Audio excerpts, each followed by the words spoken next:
అనగనగా రామాపురం అనే ఊరి దగ్గర ఒక దట్టమైన అడవి ఉండేది.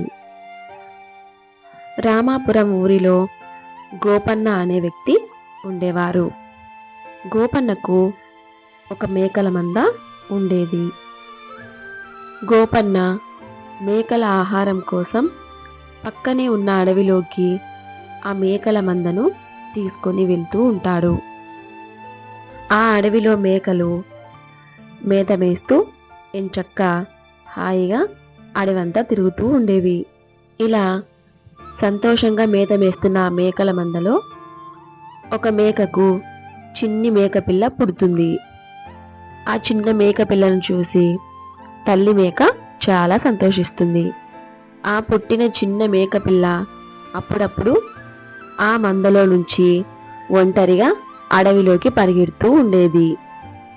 ఇలా ఒంటరిగా పరిగెడుతున్న చిన్ని మేకపిల్లను తల్లి మేక గమనిస్తుంది. గమనించి ఆ చిన్ని మేకపిల్లకు తల్లి మేక ఇలా చెప్తుంది, చూడు తల్లి, అడవిలో క్రూర మృగాలు ఉంటాయి. మందలో అన్ని మేకలతో కలిసే ఉండు, ఒంటరిగా బయటకు వెళ్ళొద్దు అని గట్టిగా హెచ్చరించింది తల్లి మేక. అప్పుడు ఆ చిన్ని మేక ఇలా ఆలోచిస్తుంది, మా అమ్మ నా సంతోషానికి అడ్డం చెప్తుంది. బయట ప్రపంచం చాలా బాగుంటుంది, నన్ను కావాలని అరుస్తుంది అని అనుకుంటుంది ఆ చిన్ని మేక.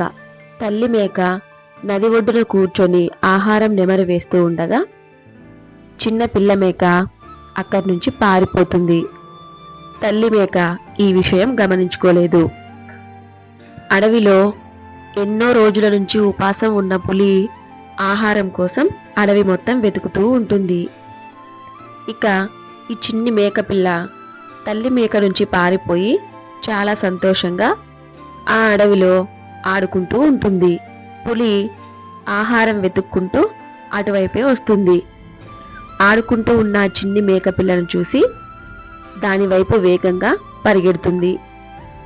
పులిని చూసి ఆ చిన్న మేకపిల్ల పరిగెత్తడం మొదలు పెడుతుంది.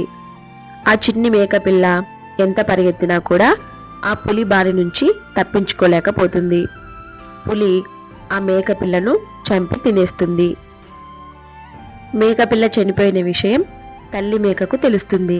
తల్లి మేక చాలా బాధపడుతుంది.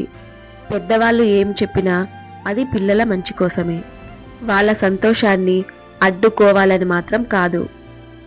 ఆ చిన్ని మేకపిల్ల తల్లి మేక చెప్పినట్టుగా విని ఉంటే పులికి ఆహారంగా మారేది కాదు. ఈ కథ మీకు నచ్చినట్లయితే మన ఛానల్ను సబ్స్క్రైబ్ చేసుకోండి.